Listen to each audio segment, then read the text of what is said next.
Hello, my name is Tori Martin. I'll be your distance learning guru for this video. First topic we're going to be looking into is what is distance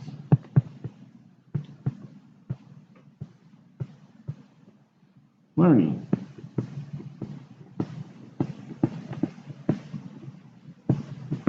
Well, by the California Distance Project, distance learning is defined as the instructional delivery system that connects the learner with educational resources.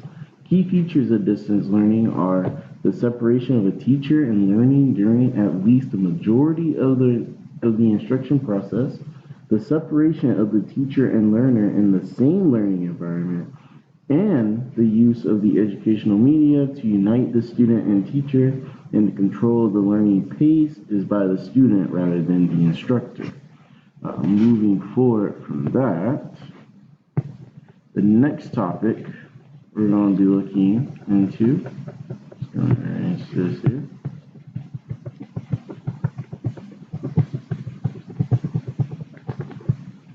is what is online learning? Well, according to the Minnesota State of Career-Wise Education, online learning is when a student are on an online learning environment where they may never meet their instructor or follow students in person. Online students may have more interaction with fellow students than in traditional classrooms due to the access to forums such as emails and discussion boards. So, another question you might have be our next topic.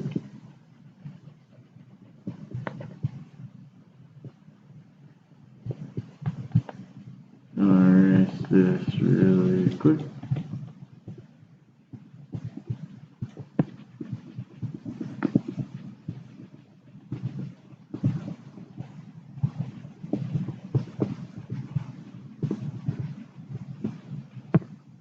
Is how do they differ?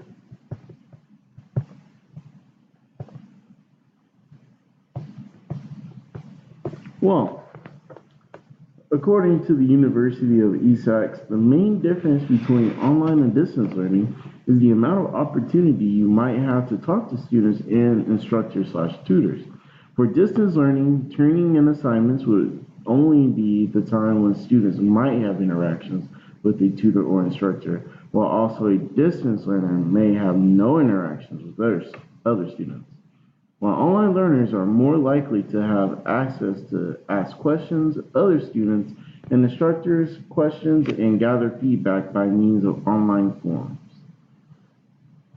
And then, with all these changes, you may be asking, well, what is bringing about all these changes, especially in the last few years? You see more students moving from the traditional classroom to this online classroom. A lot may say for the flexibility as we have more students who are entering the workforce early, which means that the traditional time for which traditional classes take place may not be suited for them. And so there are different types of online learning. Again, that goes with the blended learning, where the students still come to an actual school building and participate online with someone in the room, or they can be completely removed with being all the way online. Now, as we move towards what are some trends that is pushing towards online learning.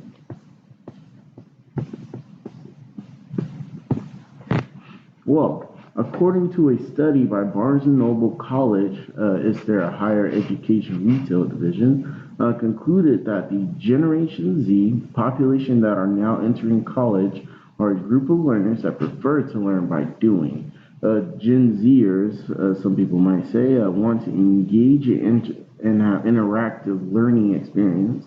So in the classroom, Gen Zers value and want technology hands-on and learning and individual attention. And so a lot of these things can be accommodated when you're having online learning take place. But that's all, folks, for this video. Thank you for watching. Please look towards my channel for any more. Thank you. Have a good day.